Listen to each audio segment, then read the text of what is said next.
ગુજરાતીઓના સૌથી પ્રિય એવા કપૂરિયા આજે બનાવીશું અને આ કપૂરિયા તમે બાળકોના લંચ બોક્સમાં, ડિનરમાં અથવા બ્રેકફાસ્ટ તરીકે પણ તમે ખાઈ શકો.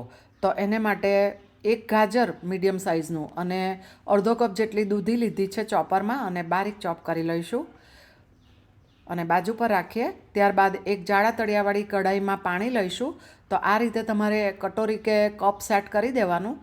તો 3 કટોરી જેટલું પાણી લીધું છે અને લગભગ 4 થી 5 ચમચી જેટલું તેલનું મોણ ઉમેર્યું, 2 ચમચી તલ, તીખાસ પ્રમાણે લીલા મરચાંની પેસ્ટ, 1/4 ટીસ્પૂન હિંગ, હાફ ટીસ્પૂન હળદર, 2 ટીસ્પૂન ધાણા જીરું અને સ્વાદ પ્રમાણે મીઠું તથા 1 મુઠ્ઠી જેટલા કાચા શિંગદાણાને ક્રશ કરી લીધા એ ઉમેર્યા અને શાકભાજી ઉમેર્યા, દૂધી અને ગાજર જે આપણે ચોપ કરેલા એ, અને લગભગ અડધો કપ જેટલા મકાઈ અને તુવેરના દાણા ઉમેર્યા છે, બંને થઈને અડધો કપ, અને 1/4 કપ જેટલું સાધારણ ખટાશવાળું દહીં ઉમેર્યું અને હલાવતા જઈશું.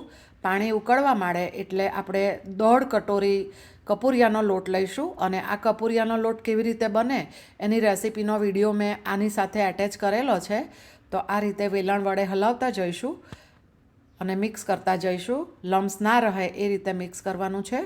અને આ બીજી અડધી વાટકી લીધી છે, એટલે કે 1.5 વાટકી લોટની સામે 3 વાટકી આપણે પાણી લીધું છે અને સારી રીતે મિક્સ કરીએ. લગભગ 2 થી 3 મિનિટ રાખીશું ગેસ પર આ રીતે અને ત્યારબાદ ગેસને બંધ કરી દઈશું. મિશ્રણ થોડું ઠંડુ થાય એટલે એની અંદર ફ્રેશ લસણ ઉમેર્યું છે કાપીને અને આ કસૂરી મેથી છે કે જે મેં ઘરે બનાવી છે. તો લગભગ 1.5 ચમચી જેટલી ઉમેરીશું. આને બદલે તમે ફ્રેશ મેથીની ભાજી પણ ઉમેરી શકો, અડધા કપ જેટલી કોથમીર ઉમેરી છે અને આ પાલકની ભાજી છે તે પણ અડધા કપ જેટલી ઉમેરી. અને હવે જે ટ્રેમાં આપણે કપૂરિયા બાફવાના છે એ ટ્રેને ઓઇલથી ગ્રીસ કરીને રાખીશું. આ મિશ્રણ ઠંડુ થાય એટલે હાથ વડે એમાંથી આપણે ગોળા વાળી લઈશું.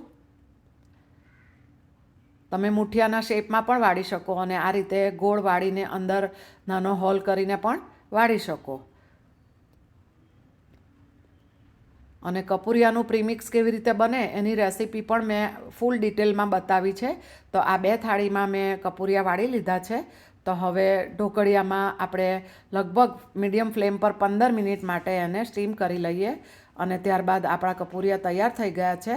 તો આ મેથીયાનો આચાર મસાલો આવે છે તે મેં સર્વ કર્યો છે ઉપર, અને ઉપરથી આવી રીતે તેલ મૂકવામાં આવે છે અને સર્વ થાય છે. આ થયા આપણા સરસ ટેસ્ટી એવા કપૂરિયા.